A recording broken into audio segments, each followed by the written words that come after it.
Dalam proses pembekaman, yang pertama setelah kita mempersiapkan klien bekam ini bisa dibekam apa enggak, cukup darah apa enggak, kemudian tentukan pasien ini adalah pasien perawatan atau pasien pengobatan.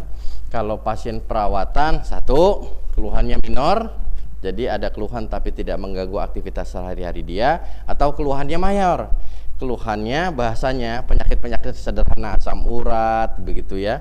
Itu keluhannya mayor yang mengganggu aktivitas keseharian dia. Kalau sudah ditentukan pasien sudah bisa dibekam, maka mempersiapkan instrumen bekam.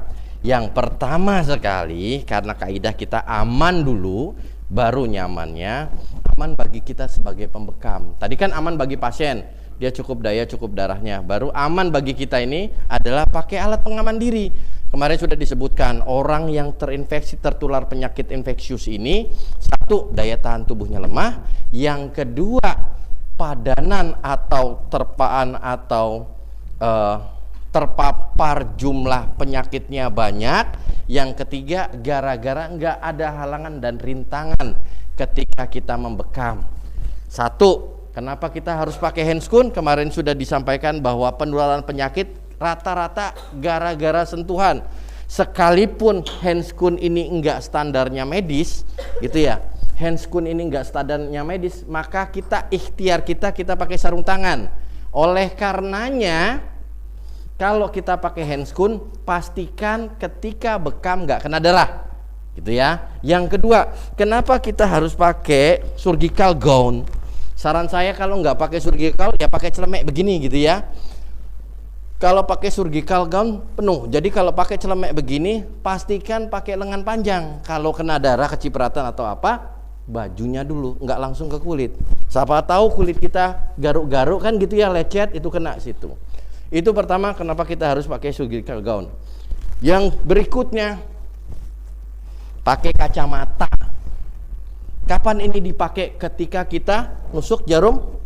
Karena kemarin sudah disampaikan proses bekam itu cupping, toreh, cupping. Ketika cupping pertama itu terjadi perbedaan daerah yang di cup sama yang nggak di cup, maka yang daerah yang di cup itu punya tekanan.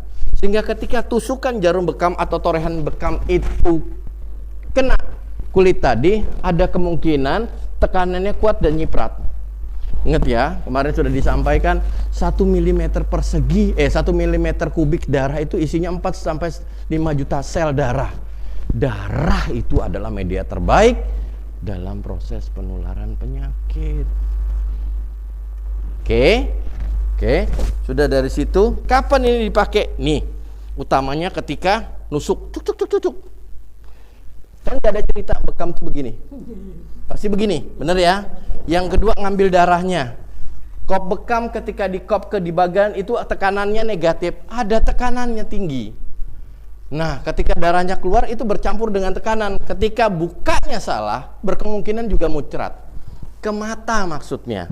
Itu kenapa dia harus pakai kacamata. Kalau yang pakai ini supaya pasiennya nih tiba-tiba pengobatan diabetes, imunnya kan lemah. Jenengan itu ketombean. Naik motor, bekamnya itu tadi mau ke bekamnya, ini takutnya ketumbenya masuk mikroorganisme kena yang bersangkutan, imunnya kan lemah, takutnya dia tertular.